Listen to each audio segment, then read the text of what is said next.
We're just over 3 weeks away from the NFL draft being here, and Adam Schefter has come up with a major update on the Giants and what's going to happen in the top 3 picks of the NFL draft. Before we dive into the report from Schefty, my question to you is this.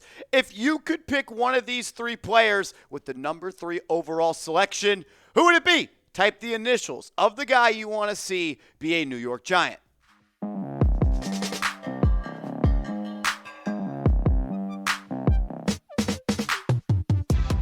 Welcome into Giants Now by Chat Sports. I am your host, Marshall Green. Appreciate everybody for stopping by as we react to what Adam Schefter had to say today, where he has essentially now doubled and tripled down on what he thinks is going to happen with the number 2 overall pick, and he has a change of heart on what he believes the Giants are going to do at number 3. Schefter saying this today, and it certainly feels like the Cleveland Browns are inclined to look elsewhere aside from quarterback. And it's starting to feel like the New York Giants at number 3 are starting to look elsewhere other than quarterback. This is the second time now, really the third time now, that Adam Schefter has come out and said that he does not anticipate the Cleveland Browns taking a quarterback with the number 2 overall pick. For the last couple of weeks, he's really been hammering home that he believes Abdul Carter is going to be a Brown at number 2.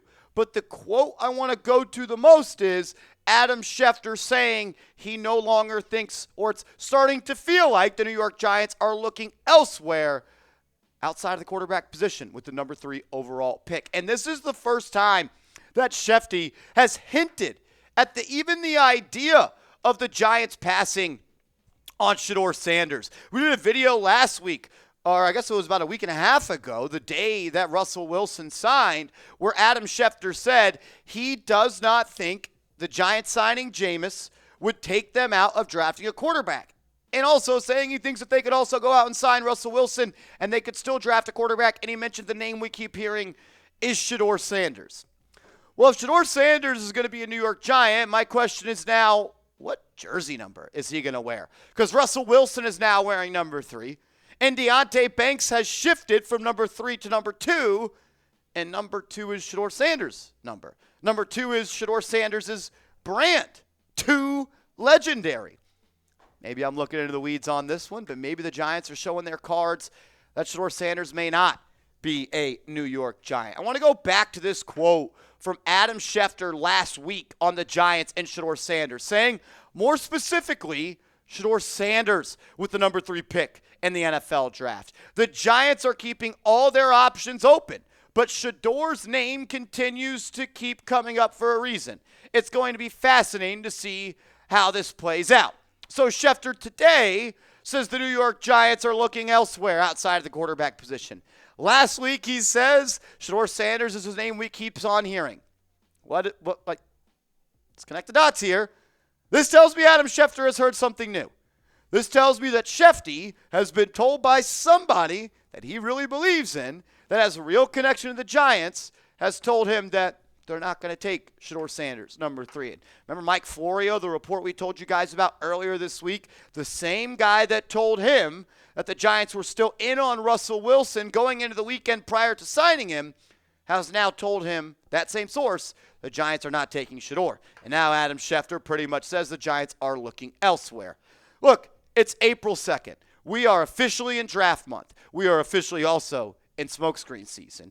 And you're going to hear a lot of different things. And you're going to hear things on both sides of the spectrum for every single talking point. But I'm going to believe what Adam Schefter has to say. Because Schefty has been right pretty much on the Giants all offseason long. He said they were going to go after Matthew Stafford. He was the first one to connect the dots on that when the Giants hired his brother-in-law. He also connected the dots with the Giants being interested in Aaron Rodgers, which they were. And Schefter called the Giants signing Russell Wilson after they signed Jameis Winston. You can go back on the channel. The video before the breaking news one with Russell Wilson, we reacted to a report where Adam Schefter said the Giants are still in on Russ, despite signing Jameis Winston. He did also say the Giants could still be in on a quarterback at number 3 last week. So with the change of heart, that tells me new information has become available to him, and he is changing his opinion on what he has heard. Look, I'll just say this. The Giants have acted like a team this offseason that doesn't love the quarterback that they think will be available at the number 3 overall pick. If the Giants loved the idea of taking a quarterback at 3 with the quarterbacks that will be available at 3, would they have given an offer of $100 million guaranteed to Matthew Stafford and give up the 34th overall pick and some? Would they have waited 2.5 weeks for Aaron Rodgers? I don't know. I think the Giants have been acting like a team at every single opportunity to show their cards that they are not in love with the idea of who will be there at 3. And we also know the Giants were at the 5-yard line when it comes to making a trade with the Tennessee Titans for the number 1 overall pick. Shout out to my guy Slick Rick, who delivered this gem last week, saying, as people have alluded to, the Giants and Titans were working on a deal for the first pick at the Combine, like we told you guys when we were at the Combine. The number 3 pick and several 2025 and 2026 day 2 picks. The sticking point for the Titans was that they wanted the 2026 first rounder. But the Giants wouldn't do that and said they would continue to monitor. After hosting Cam Ward, the Titans were so impressed with him, they raised their asking price to also include the 2027 first-round pick. The Giants haven't caved and probably won't. Browns also interested but seem to be pivoting to Kirk. As been reported, the Titans will likely stick and pick. And a summary here from my guy Slick Rick, the Titans and Giants almost got a deal done at the Combine. Titans not moving off the pick. And if they did, they would need at least the 2025, 2026, and 2027 first-round pick. This may be a reach for me, and I thought about this for a long time last night when I got home to the house and I started watching draft content, as I always do. If the Giants were trying to trade up to the number 1 overall pick, that tells me they don't love who might be available at number 3. And maybe this is big brain Marsh late at night, thinking too much and thinking too hard.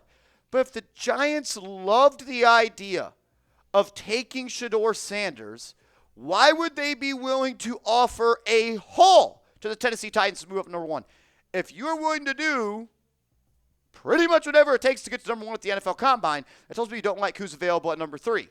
Or you're just absolutely in love with Cam Ward. That's absolutely a possibility as well. So that's kind of where I'm at on that. Which brings me to this. If you don't take Shedeur Sanders at 3, you're going to take maybe the best player in the class. And I can't blame Joe Schoen for trying to leave the NFL draft with the best player in the class with the number 3 overall pick, whether that be Abdul Carter or whether that be a guy like Travis Hunter. And let's talk about Abdul Carter, because we haven't done it a lot on this show, because I believe Abdul Carter is going to go number 2 to the Cleveland Browns, so I haven't spent a lot of time talking about him. So let's set the record straight here. If Abdul Carter is on the board at number 3, I would be thrilled if he is a New York Football Giant. There's a reason that some people believe he's the best player in the class. What he did his first year as a edge rusher for Penn State was unreal. 6'3", 250 pounds. He moves like an inside linebacker. I don't want to scout the helmet and the jersey number, but he looks a lot like Micah Parsons. And if he's that type of player, yeah, I'm going to be thrilled if we get him at number 3. He was unreal this year for Penn State. Remember, in 2022 and 2023, he played inside linebacker. This is his first year going to be an edge rusher. And he put up 24 tackles for loss, 12 sacks, 66 pressures, and 2 forced fumbles. It's unreal what this guy is able to do as a pass rusher. When you factor in his production and grades to what the rest of the country did last year, he was at the top of the nation in every stat. His pass rush grade, 92.4, first. His pass rush productivity score, 11.8, sixth best in the country. His pass rush win percentage, 22.6, fourth in college football. His true pass rush grade, meaning take out the screens, take out the play action when it's a true drop back pass. How well do you get after the quarterback? Well, it was the second best grade in all of college football for Abdul Carter. His true pass rush productivity score, 18.2, fourth best in the country. His true pass set win rush percentage, 35.1%. Think about it like this. 35% of the time when it was a drop back pass, Abdul Carter won that one-on-one pass set. His pressures, 66, second best in the country. And his true pass set pressures, 44th, second best in the country. He's an unreal player. And he may go number 2 in the class. and he may go number 3. And if he does go number 3, I'll say this. You could never have too many pass rushers. We know the core, the history, and the blood of the New York Giants defense. Get after the quarterback. We all know the names. We all saw when the Giants were flying high who was putting their hand in the dirt and getting after the quarterback. But the Giants did just spend a 5th overall pick on an edge rusher just a couple of years ago. And they did just pay an edge rusher $150 million. And I know you can't go broke, take the best player available, but you do have Kayvon Thibodeau on your team, and he plays edge, and he was a top 5 pick. And I guess the question becomes, do you want to have a 3-headed monster at edge where you go out and have Kayvon Thibodeau, Brian Burns, and Abdul Carter? Or are you going to decline Kayvon Thibodeau's 5th-year option or pick it up and then look to trade him? Something Joe Schoen's going to have to figure out. I don't even know if the Giants will have the opportunity to select Abdul Carter. Again, I think he's going number 2. Adam Schefter has all but quadrupled down that he's going number 2. And I went and I looked at every other mock draft that was out today. Field Yates has Abdul Carter going to the Browns. Bruce Feldman, Abdul Carter to the Browns. Lance Zierlein, Abdul Carter to the Browns. Matt Miller, Carter to the Browns. Mel Kiper, Abdul Carter to the Browns. And Daniel Jeremiah has Abdul Carter to the Browns. Look, if he's on the board when the Giants are on the clock at 3, and I hear Roger Goodell say, with the 3rd pick in the 2025 NFL Draft, the New York Giants are selecting linebacker Abdul Carter out of Penn State, I'm going to be happy. And we're going to be celebrating on the stream, and that would be a home run pick. You get the second best player on my board with the number 3 overall pick. I'll be thrilled with that. I just have him as number 2, whereas I have Travis Hunter as number 1. And this is me splitting hairs. Both these guys are blue chip prospects. And I think both these guys have an opportunity to be major difference makers in day 1 in the National Football League and could potentially have a gold jacket on their shoulders in 15 years. So I'd be absolutely thrilled with Abdul Carter, just like I would with Travis Hunter, who at this point I am hoping the New York Giants select with the number 3 overall pick. Even if he just played receiver, I would have number 2 on my board with Abdul Carter number 1. But he plays receiver better than anybody else in this class, and he also plays corner better than anybody else in this class. The dude played 700 snaps on defense, and then 500 plus on offense and put together 96 grabs for almost 1,300 yards and 15 touchdowns. Like, it is unreal what he did last year at Colorado. And when you look at the last 2 years as Colorado as a receiver, also his receiving stats at Jackson State, they stack up with the best that have really ever played the position in college football. He doesn't drop the football. He has a drop percentage 2.3% of the time, meaning he drops the ball when targeted only 2.3% of the time. And when it's a contested catch situation, it's not a 50-50 ball. It's his. 19 catches on 30 targets, 63.3% there. He's electric with the ball in his hands. Reminds me of Odell Beckham Jr. 47 missed tackles forced, 756 yards after the catch. When Shedeur Sanders targeted Travis Hunter, Shedeur had an NFL passer rating of 137.8. The highest you can get is 158.3. So nearly a perfect NFL passer rating when you throw the ball to Travis Hunter. And strictly this year, Justin Boulder this year, he had 21 plays over 20-plus yards, number 1 in the country. Yeah, if you could put together Travis Hunter on offense with Malik Neighbors, you're going to have a 2-headed monster for a long time. I'm hoping we get Travis Hunter, and I'm going to get his jersey. I don't got to hope that we got Malik Neighbors, and I don't got to hope to get his jersey because I already got it, and you can get yours today as well. Chatsports.com/neighbors. Get your Malik Neighbors jersey today.